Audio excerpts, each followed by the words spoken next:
Start. अध्यक्ष महोदय, अभी अभी जो प्रस्ताव हम लोगों के सामने इस सदन में रखा गया वह एक सचमुच में विचारणीय विषय है। आज हमारे देश की हालत किसी से छिपी नहीं। हर आदमी जानता है कि देश के कई भागों में वर्षा नहीं हुई। इसके कारण देश के कई हिस्सों में, जिनमें कि बिहार प्रमुख है, अकाल जैसी स्थिति पैदा हो गई है। चाहे हम इस बात से कितना भी इनकार क्यों ना करें कि अभी तक भूख से किसी आदमी की मृत्यु नहीं हुई है, लेकिन यह बिल्कुल ठीक है कि ऐसी स्थिति होने में कोई कसर नहीं रह गई है।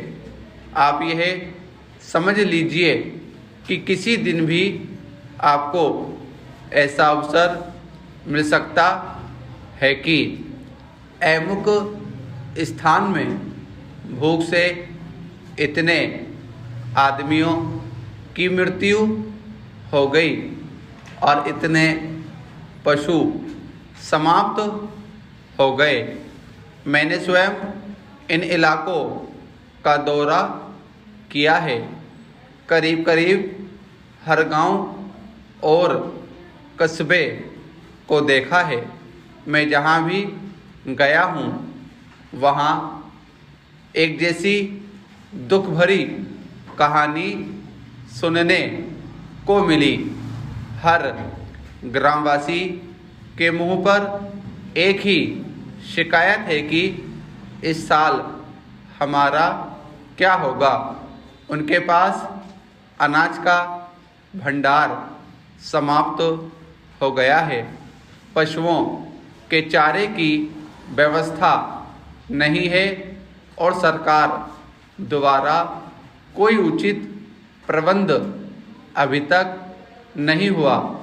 बेशक सस्ते गल्ले की बहुत सारी दुकानें खोलकर सरकार ने इस दिशा में एक सराहनीय कदम उठाया है, किंतु यह दुकानें अभी बहुत कम संख्या में हैं और गांव से बहुत दूर दूर भी हैं।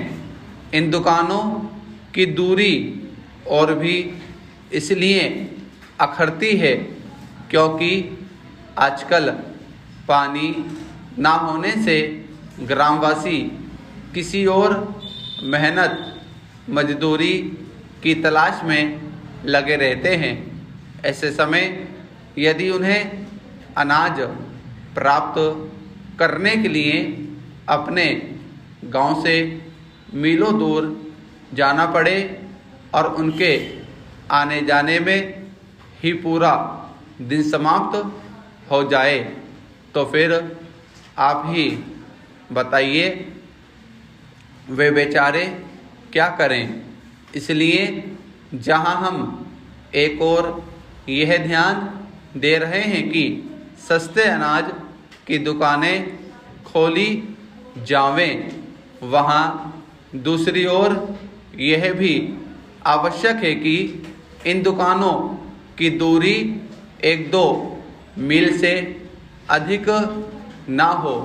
भले ही इसके लिए हमें कुछ अधिक दुकानें खोलनी पड़े, यह एक बहुत ही आवश्यक बात है और हमें इसका ध्यान रखना चाहिए।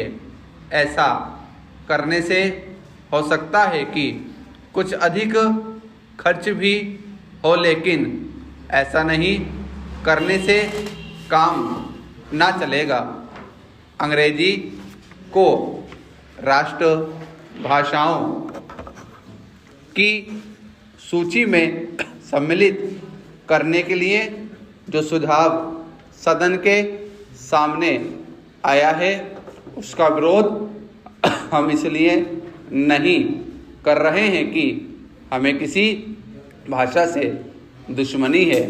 हम यदि अंग्रेजी भाषा के आधार पर विद्यमान बने हैं तो यही कहकर कि हम उसी के द्वारा बने रह सकते हैं। हिंदी को पीछे रखना उचित नहीं है। यह भ्रम सारे देश में फैलाया जा रहा है कि हिंदी से हमारी प्रगति नहीं हो सकती है। इसके विपरीत मैं देखता हूँ कि देश को यदि कोई भाषा दो भागों में बांट रही है तो वह अंग्रेजी भाषा ही है। जिनको हिंदी नहीं आती वे समझते हैं कि हिंदी पढ़े लिखे लोग उन पर हावी हो जाएंगे। मेरी समझ में तो यह बात नहीं आती जो आदमी विदेशी भाषा का पंडित बन सकता है उसे हिंदी का साधारण ज्ञान प्राप्त करने में कौन सी कठिनाई आ सकती है। हिंदी तो इतनी सरल भाषा है कि थोड़े से संपर्क से ही आदमी हिंदी जान लेता है और अपने भाव प्रकट कर लेता है। ऐसी अवस्था में यदि हिंदी राष्ट्रभाषा का स्थान ग्रहण करती है तो हमारा अंग्रेजी से संबंध टूटने वाला नहीं है।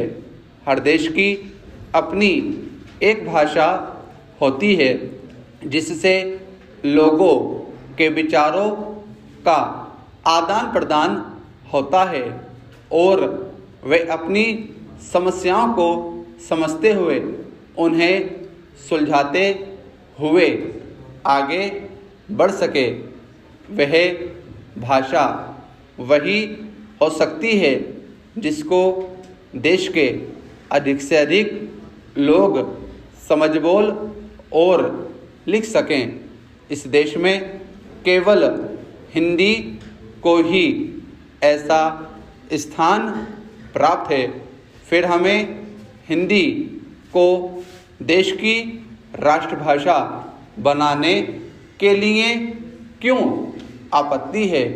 यदि हम इस प्रस्ताव को जो कि हमारे सामने पेश है स्वीकार करते हैं तो मेरा यह निश्चित मत है कि जिस दासता के बंधन से हम निकलने की कोशिश कर रहे हैं उससे हम नहीं निकल पाएंगे। अंत में मेरा माननीय सदस्यों से निवेदन है कि वे केवल अपनी पार्टी की आज्ञा को ना देखें बल्कि अपनी बुद्धि से काम लें और इस प्रस्ताव का विरोध करें। यदि यह प्रस्ताव पास हो जाता है जो कि बाद में कानून बनने वाला है तो वह आज़ादी जो हमने 200 सालों के बाद प्राप्त की है उसके फलने फूलने में बाधा आ सकती है। मैं सदस्य महोदय से भी प्रार्थना करूंगा कि वह अपना प्रस्ताव वापस ले लें। अध्यक्ष महोदय, मैं आपका कृतज्ञ हूं कि आपने मुझे इस बिल पर बोलने की आज्ञा दी। यह महत्वपूर्ण प्रस्ताव आज दिल्ली के सामने ही नहीं बल्कि हमारे देश के सामने है। स्टॉप।